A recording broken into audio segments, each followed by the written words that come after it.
Bonsoir, heureux de vous accueillir dans votre édition locale.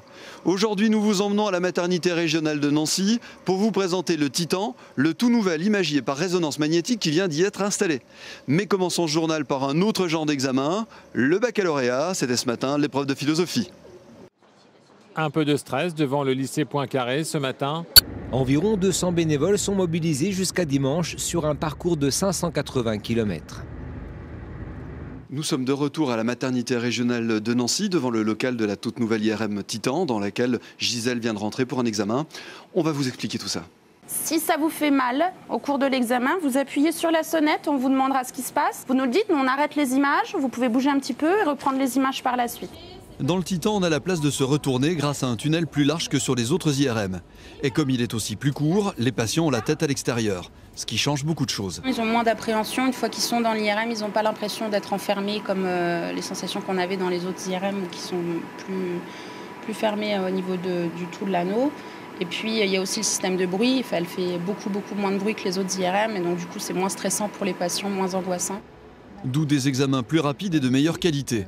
Grâce à son gabarit, le Titan est idéal pour les femmes enceintes, mais ce n'est pas là son seul atout.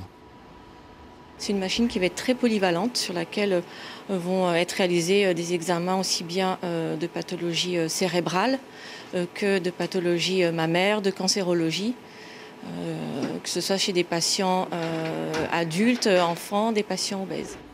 Car même si l'imagier est installé dans ses sous-sols, la maternité régionale ne disposera que d'un tiers de son temps d'activité, le reste étant réparti entre ses partenaires du groupement Bon Secours. Nous sommes maintenant en compagnie d'Isabelle Vidrequin, administratrice du groupement de coopération sanitaire Bon Secours, groupement qui a été créé pour la gestion de l'IRM Titan. Bonjour. Bonjour. Qui est-ce qui est dans ce groupement ? Les établissements publics, la maternité en premier, qui est à l'origine du projet, le CHU, ses différents services d'imagerie, et le GIE, des radiologues libéraux de Brabois. Et qu'est-ce qui a nécessité la création de ce GCS ?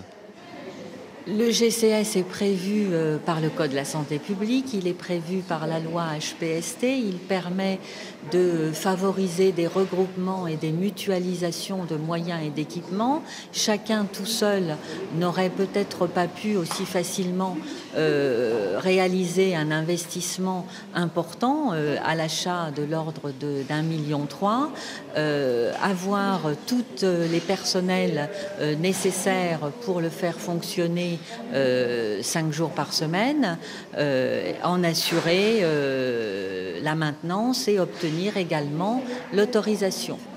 On va donc partager les charges et également l'utilisation de l'appareil. Absolument. L'appareil fonctionne, je le disais, 5 jours par semaine. 7 vacations sont réservées à la maternité et au service d'imagerie du CHU et les 9 autres sont réservées aux médecins radiologues libéraux du GIE. Je vous remercie pour ces explications et je vous propose de venir voir un point de situation qui a été fait sur la restauration de la basilique Saint-Èvre. C'est une vision que les Nancéens n'avaient pas eu l'occasion d'avoir depuis longtemps. En attendant, Saint-Èvre restera libéré de ses installations de chantier. Voilà, c'est déjà la fin de cette édition locale. Demain, on vous emmène au Haut du Lièvre pour vous faire découvrir le jardin pédagogique des élèves de l'école Moseley. En attendant, je vous laisse en compagnie de Laurence Duvois pour le journal régional. Bonne soirée et à demain.